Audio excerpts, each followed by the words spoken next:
Ultrasonic radar system, যেটা হচ্ছে আপনার যে কোনো জিনিস এটা 40 সেন্টিমিটার, এটা সক্ষমতা হচ্ছে 40 সেন্টিমিটার হচ্ছে দূরত্ব পর্যন্ত আপনার ক্যাচ করতে পারবে। 40 সেন্টিমিটার দূর পর্যন্ত আপনার যে কোনো জিনিস যদি থাকে সেটা ডিরেক্ট করে এই মনিটরে সেটা হচ্ছে আপনার প্রকাশ দেখাবে। এটার মাধ্যমে আমরা যে কোনো রাডার, যেমন বাংলাদেশে আপনার দুইটা রাডার সিস্টেম আছে, একটা হচ্ছে আপনার ইয়াতে প্রথম জেনারেশনের, একটা হচ্ছে ঢাকাতে আর একটা হচ্ছে চট্টগ্রামে, যেটার মাধ্যমে আমরা বিভিন্ন ভাবে যে প্লেন গুলো আছে আমাদের আকাশ সীমার মধ্যে ঢুকে সেগুলো ক্যাচ করতে অনেক অসুবিধা হয় এবং আমরা করতে প্রায় বলতে গেলে অকেজই। এর মধ্যে যদি আমরা প্রথম আমরা মূলত 3টা প্রজেক্ট নিয়ে আসছি। ফার্স্ট হচ্ছে আমাদের প্রস্থেটিক হ্যান্ড। এই ক্ষেত্রে এটা হচ্ছে মানুষের যাদের হাত নেই তাদের ক্ষেত্রে তাদেরকে সহায়তা করার জন্য এটা ব্যবহার করা হয়। যেমন এই যে আমরা দেখতে পাচ্ছি এটা ইজিলি মুভ করতেছে, এটা ফ্রিলি মুভেবল এবং খুবই পাতলা এবং ফ্লেক্সিবল। এটা যারা যেমন আমরা দেখেছি আন্দোলনের সময় অনেকে হাত হারাইছে, তো তাদের ক্ষেত্রে এই হাতের জায়গায় তারা এটা ব্যবহার করতে পারবে এবং এটা ব্যবহার করে তারা ইজিলি যে কোনো ধরনের কাজ করতে পারবে এবং এটা নিউরাল সিগন্যাল নিতে সক্ষম। তো আমরা এটা মূলত আমেরিকা থেকে ইম্পোর্ট করার চেষ্টা করছিলাম, বাট সময় মতো আমরা পাই নাই, পাইলে ওইটাও আমরা দেখাইতাম। তো তারপর আমাদের আছে হচ্ছে মাল্টিমডিউলার ড্রোন।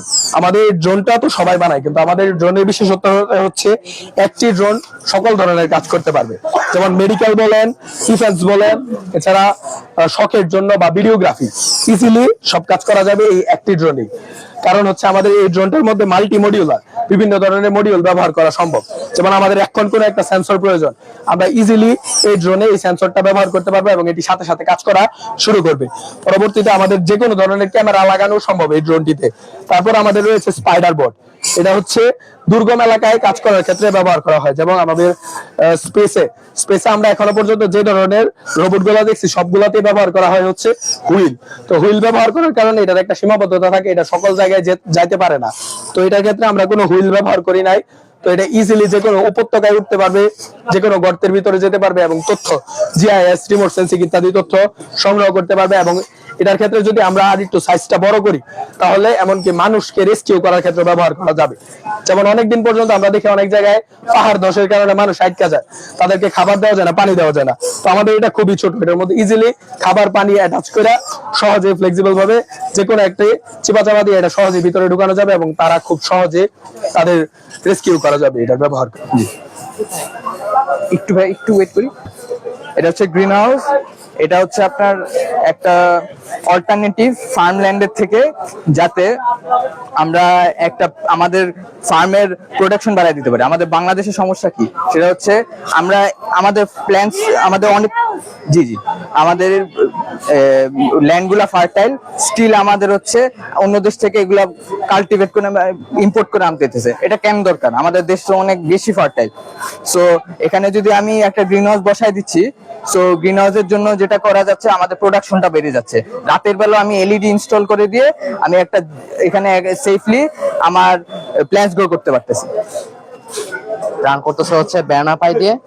আর হচ্ছে এটা হচ্ছে রিসফাইভ আর্কিটেকচার, যেটা ফুললি ওপেন আর্কিটেকচার। সো এটা খুবই চিপ। যেমন ইন্টেল এবং এএমডি কোন একটা সিপিইউ করতে গেলে হচ্ছে আপনাকে অবশ্যই একটা রয়্যালটি ফি দিতে হবে অথবা লাইসেন্স দিতে হবে। কিন্তু এটা চাইনিজ একটা বোর্ড, এটা হচ্ছে স্পেসমিট K1 প্রসেসরে চলতেছে, অক্টাকোর। আর এটার মধ্যে অনবোর্ড হচ্ছে 16GB র্যাম আর হচ্ছে 16GB রম আর হচ্ছে 4GB র্যাম, এমনকি দুইটাই ফুলি এক্সপ্যান্ডেবল। এখন আপনাদেরকে একটা ডেমনস্ট্রেট দিচ্ছি যে এটা কিভাবে কাজ করে।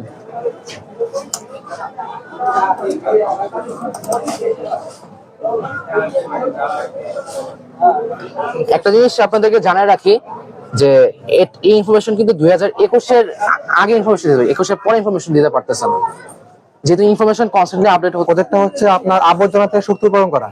দেখুন আমাদের যে বাংলাদেশে আমার যত আমাদের বাড়িঘর যত আবর্জনা আছে এবং নর্মাল যত আবর্জনা আছে, এগুলো সাধারণত আমরা কি করে থাকি যে আমরা বিভিন্ন জায়গায় ফেলে দিই, এবং যারা আমাদের থেকে আর কি ময়লা আবর্জনা নিয়ে যায় তারাও কিন্তু এটাকে নিয়ে পুড়িয়ে ফেলে। তো আমরা কি করেছি যে আমরা এটা সিস্টেম করেছি যে আমরা যেহেতু আমাদের বাংলাদেশে যেহেতু ময়লা আবর্জনা পুড়িয়ে ফেলা হয়, তাহলে ঠিক আছে আমরা ময়লা আবর্জনা পোড়াবো। তো আমরা যখন এখানে ময়লা আবর্জনা দেবো, ময়লা আবর্জনা দিয়ে যখন এটাকে আমরা পোড়াবো, তো পোড়ানোর ফলে এটা আপনার একটা তাপ উৎপাদন হবে। তাপ উৎপাদন হওয়ার পর এটা আপনার একটুখানি তা গরম হবে। তো গরম হওয়ার পরে যেটা হবে কি যে এই যে সোলার প্যানেল দুটো আছে এটা আপনার তাপটাকে গ্রহণ করবে, গ্রহণ করার ফলে এই সোলার প্যানেল দুটো আপনার অটোমেটিক্যালি এই তাপটাকে বিদ্যুৎ রূপান্তর করে দেবে। বিদ্যুৎ উৎপাদন করে দেওয়ার পরে যে আপনার লাইট আছে, ফ্যান লাগছে, যা যা লাগান না কেন আপনার বিদ্যুৎ রূপান্তর হওয়ার পরে আপনার লাইট জ্বলবে, ফ্যান জ্বলবে। তাহলে রোবট কি হবে? আমার সাথে কথা বলতে পারবে,